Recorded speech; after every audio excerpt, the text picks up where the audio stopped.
Paano hahatulan kung sila'y parang hubong?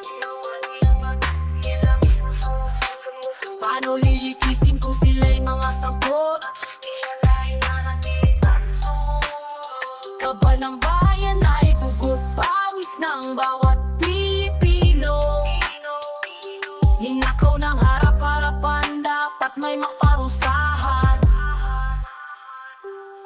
Sino nga ba ang humahawak na kaba ng bayan? Sa budget ng Pilipinas, ibigay mo ang pangalan. Mga gumagawa ng proyekto at may kinalaman sa isang malaking lamesa. Pera ang pinagsaluhan, bilyon-bilyon ang usapan, pero walang kapusugan. 17 trilyon ang utang ay hindi mabayaran. Patuloy na nadadagdagan, bansa'y pinabayaan. O Pilipinas kung mahal, sino ang pag-aalayan? Nakatapatang katarungan, laging napipiringan. At kahit na sila'y tila-tila, nagbubulak-bulagan ang mga kawatanan sa palasyo, naninirahan. Habang ang mahihirap kumakalam lagi ang tiyan, nagnanakaw ng tinapay dahil lang sa kagutuman ng isang ama na nakulong, kaso ay kababawan. Napipilitang gumawa ng masama kahit hindi kagustuhan.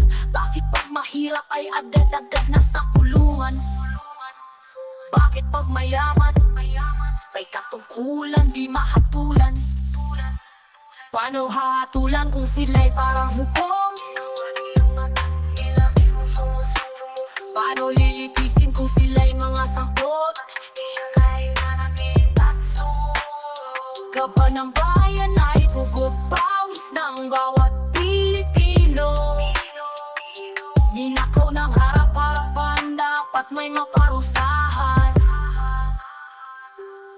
Mga walang konsensya at walang kahihiyan, sa impyerno ang hatol nyo ay hindi matatakasan. Pagkat may hukom sa langit na hindi masusuhulan, abot na sa langit ang inyong mga kasakiman. Habang ang mahihirap patuloy lang nahihirapan, at kayong mayayaman patuloy pang yumayaman. Dahil sa kaba ng bayan na inyong ninakawan, ang inyong sinumpaan sa Diyos at sa taong bayan ay nuknukan ng kasinungalingan na patunayan. Mga proyektong humuling di mabigay ang pangalan. Paano sila lilitisin? Paano iimbestigahan? Waring may pinagtatakpan ng ating pamahalaan. Senador at kongresman, mga kontraktor, kaibigan, kanya-kanyang turuan, kanya-kanyang denayan. At ngayon nagkabukingan, ayaw nang magdamayan.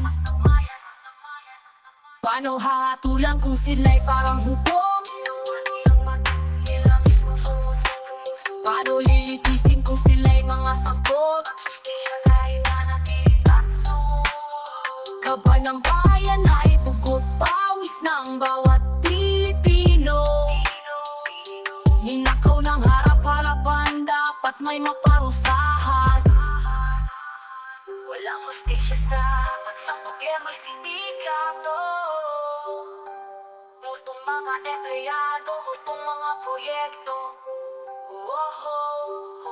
Kayo'y nagtampisaw sa pera, kami binabaha. Paano hahatulan kung sila'y parang hubong? Paano lilitisin kung sila'y mga sangkot?